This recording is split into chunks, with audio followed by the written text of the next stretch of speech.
Oke, hari ini kita akan mempelajari salah satu mata kuliah dari akuntansi, yaitu Akuntansi Keuangan Menengah 1. Di sini saya mengambil referensi dari buku KISO, Accounting Intermediate, IFRS Edition. Di sini saya punya e-book. Kalau teman-teman punya bukunya, boleh sambil dibaca ya. Langsung saja, yang pertama adalah bab 1. Dia berkaitan dengan Financial Reporting and Accounting Standard, pelaporan keuangan dan standar akuntansi. Apa saja sih yang akan kita ulas di sini atau tujuan pembelajaran di bab 1 ini? Yang pertama tentunya kita akan berbicara tentang perkembangan finansial secara global, kemudian juga tentang bagaimana akuntansi dalam membantu menggunakan sumber-sumber yang langka secara efisien, kemudian menjelaskan kebutuhan kita terhadap standar yang berkualitas tinggi, juga mengidentifikasi tujuan dari financial reporting, sampai kepada apa itu IFRS ya.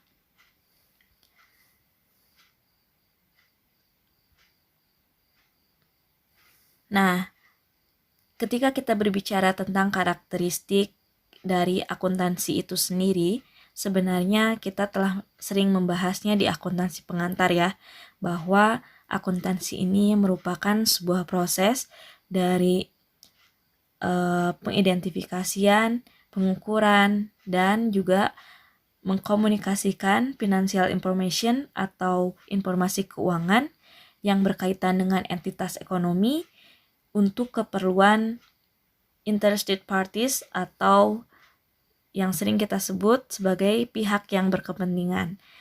Pihak-pihak yang memiliki kepentingan ini terdiri dari internal dan juga pihak eksternal.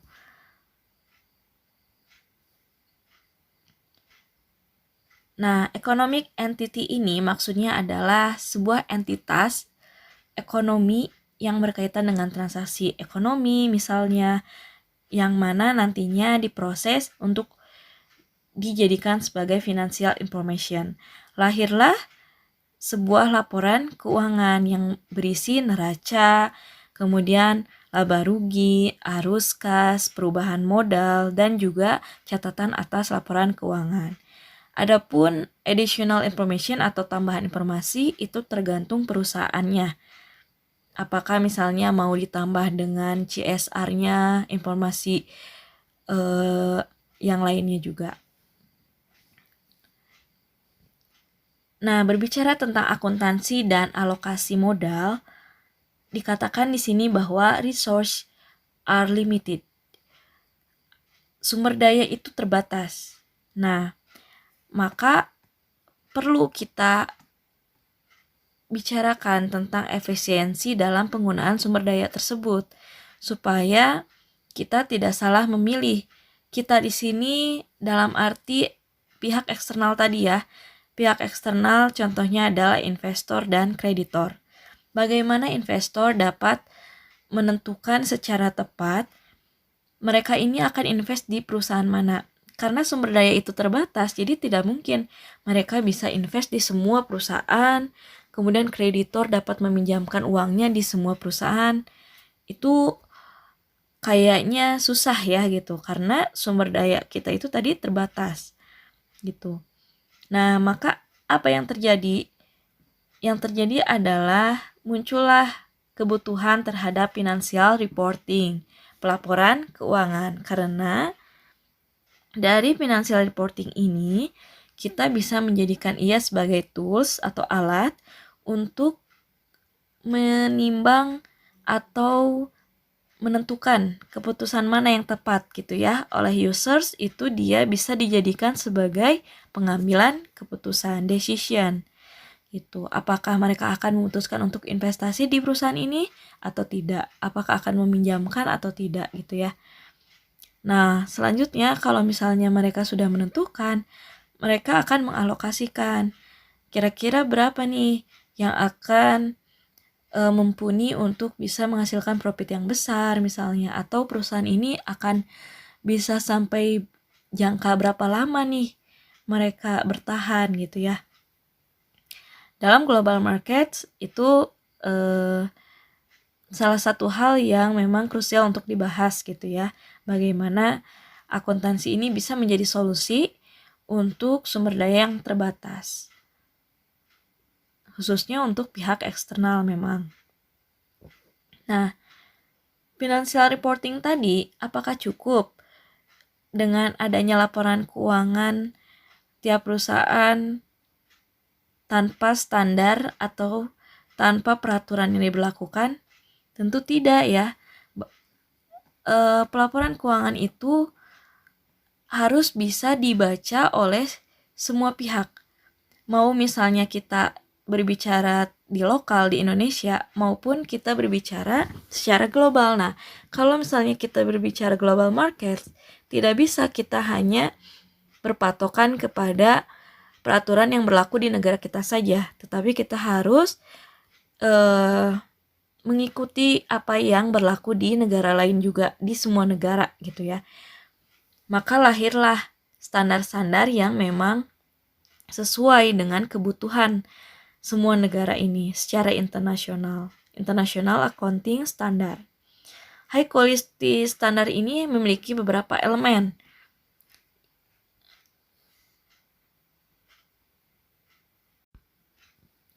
Yang pertama itu satu set standar akuntansi berkualitas tinggi ini tentunya ditetapkan oleh satu badan standar tunggal gitu ya.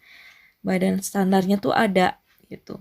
Kemudian yang kedua, adanya konsistensi dalam penerapan dan interpretasinya. Jadi jangan sampai membuat peraturan tapi maknanya itu atau dalam penerapannya tuh berubah-ubah gitu. Tidak ya gitu, harus konsisten.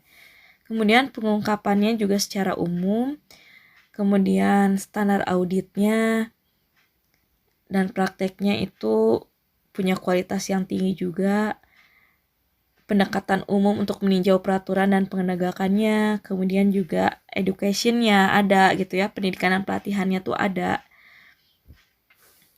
dan sistemnya juga dalam penyampaiannya itu ada. Juga pendekatan umum untuk tata kelola perusahaan dan kerangka hukum di seluruh dunia gitu ya.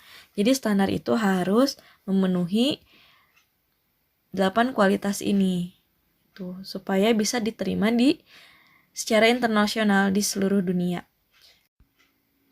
Selanjutnya berbicara tentang tujuan dari financial accounting atau laporan keuangan itu sendiri. Sebenarnya sudah saya bahas barusan ya, bahwa dari informasi keuangan ini, entitas itu dapat memberikan informasi kepada investor, pemberi pinjaman, dan juga kreditor lainnya dalam membuat keputusan sesuai dengan kapasitas mereka sebagai penyedia modal. Nah, secara general atau tujuan umumnya, financial statement ini memang digunakan untuk menyediakan informasi laporan keuangan untuk berbagai pengguna, kemudian memberikan informasi yang paling berguna, setidaknya untuk memilih biaya yang paling terkecil. Maksudnya adalah efisiensi biaya gitu ya.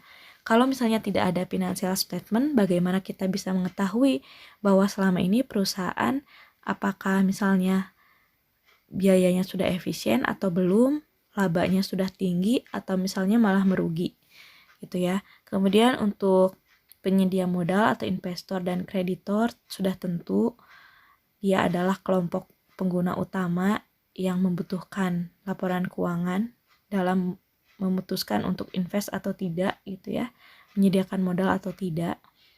Kemudian dari perspektif entitas, perusahaan dipandang sebagai lini yang terpisah gitu ya dan beda dari pemiliknya. Jadi tidak bisa nih dalam keuangan atau dalam akuntansi keuangan perusahaan dan keuangan pribadi itu disatukan, gak bisa ya, harus dipisah. Kalau sudah berbicara bisnis berarti sudah bukan lagi berbicara keuntungan pribadi tetapi sudah keuntungan perusahaan.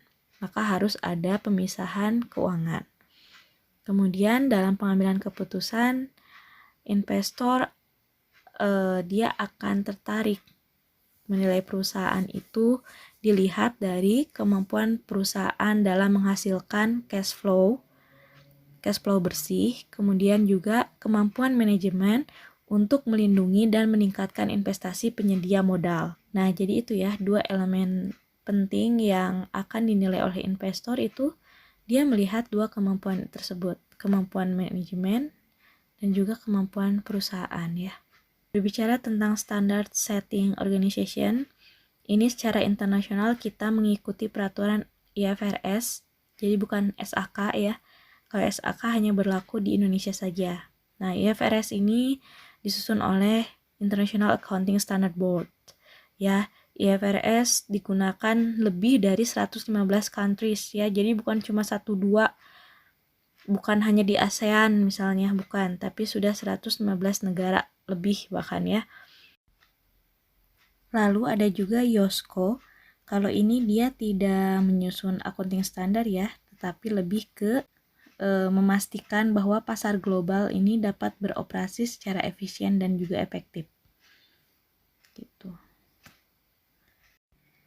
Nah, adapun proses atau tahapan dari penyusunan standar itu sendiri tidak serta-merta langsung jadi begitu saja ya peraturannya, tetapi ada tahapannya. Yang pertama adalah identifikasi topik dan juga agendanya ya, dibuat agenda. Kemudian ada riset dan juga analisa. Kemudian ada perkumpulan dari para ahli dalam menyatukan pendapatnya bagaimana yang sesuai dengan tujuannya. Kemudian lahirlah exposure draft dan barulah yang terakhir muncul standar. Nah, jenis pernyataan yang dikeluarkan di standar itu sendiri apa saja sih? Yang pertama yaitu International Financial Reporting Standarnya, kemudian Conceptual Framework-nya, nah ini akan dibahas di bab selanjutnya, kemudian juga International Financial Reporting Standard Interpretation, jadi interpretasinya seperti apa. Adapun hierarki dari IFRS, itu perusahaan yang pertama dilihat yaitu tentu standar yang sesuai dengan IFRS. Selanjutnya, berdasarkan conceptual framework, dan yang ketiga juga pernyataan dari standar yang dibentuk oleh suatu badan tertentu. Contohnya misalnya kalau USA itu ada FASB, Financial Accounting Standard Board.